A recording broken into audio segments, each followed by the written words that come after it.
Hello, I'm back, and this is a review for Mosura Tai Gojira, 1964, aka Mothra versus Godzilla, aka Godzilla versus It, or Godzilla versus the Thing.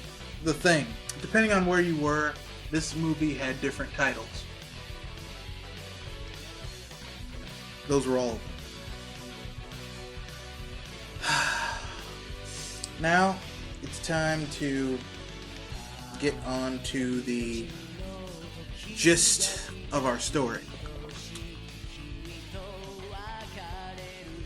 So we'll get to the plot after the cut.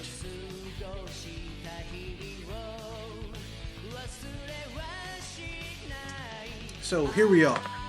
Mosura Tai Gojira, aka Mothra versus Godzilla, aka Godzilla versus It, or Godzilla versus the Thing.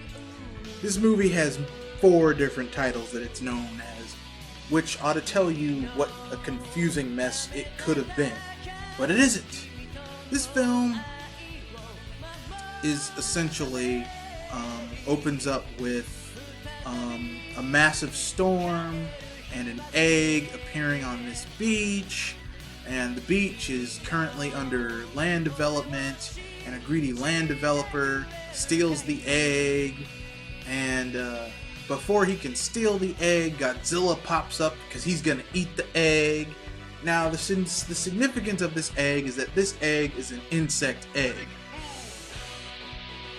An insect egg that belongs to the titular Mothra, or It, or the Thing. Basically, Mothra, as its name as its name kind of gets at, is a gigantic moth. She reproduces asexually, she lays eggs and has twins. That's basically what she does.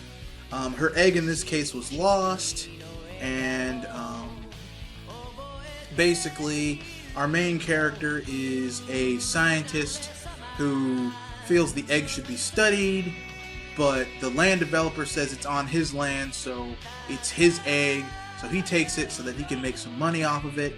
Meanwhile, the scientist goes to the island that they feel the egg came from, and they discover that on this island are a group of primitive people who worship Mothra. But they themselves can't worship Mothra. They're instead a pair of tiny twin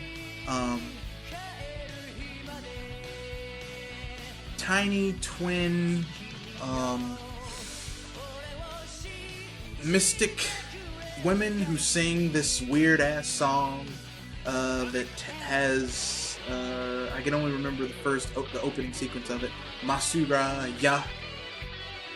Basically, it's them beseeching Mothra to hear their plea.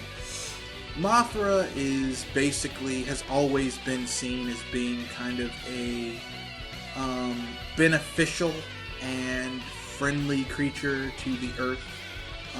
She basically, unfortunately, Mothra in the pantheon of Godzilla kaiju is not that powerful, and she gets her ass handed to her by Godzilla. He basically hits her with a rock, knocks her out, and then hits her with his fire breath. Because if Pokemon has taught us anything, fire and insects do not meet. Basically, after this, the egg, Godzilla's about to eat the egg. It hatches. The two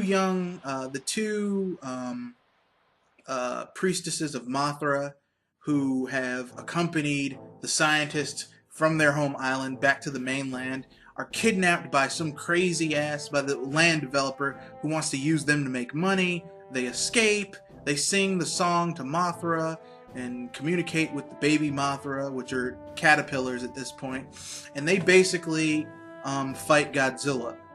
And this is one of the sorriest fights in Godzilla kaiju battle history. Basically, they throw rocks at Godzilla, and entrap him in silk and knock him into the sea. Literally, this is one of the saddest and non-action-packed Godzilla battles in Toho history. So that's the plot. At the very end, the Mothra take the little tiny Mothra priestesses on their heads, and they swim back to Mothra Island. That's the end. It's kind of campy. This is the 1964 Godzilla films are kind of like the beginning of the campy, kind of kiddie, not very serious Godzilla films, which would go on into the 70s. I personally love these films, but even I know that some of the monster battles in them are kind of bad. So after this, we'll get into why this movie is kind of cool.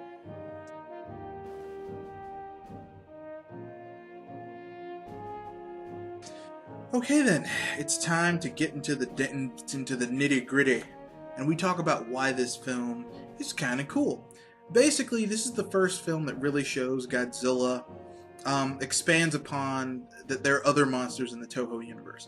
We've seen Anguirus and King Kong, but now we have Mothra.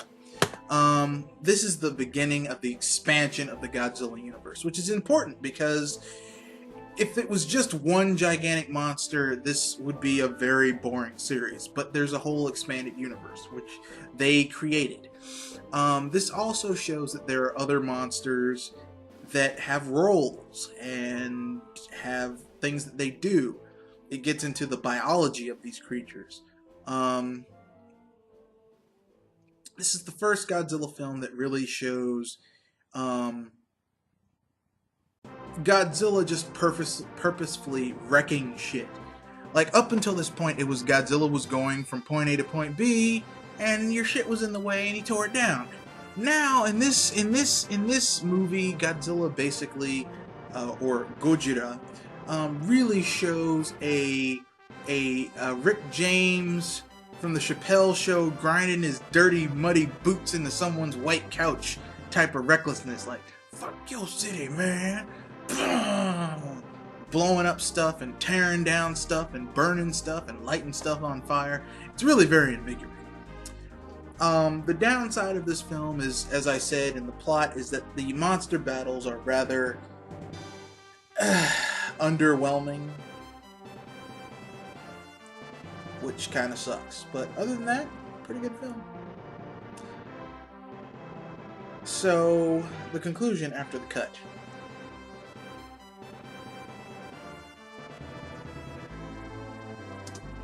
So, in conclusion, this film is the beginning, introduced us to Mothra, who went on to have her own series of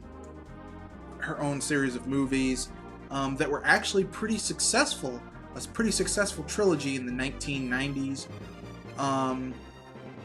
She became a mainstay of the Godzilla franchise, which is pretty damn cool.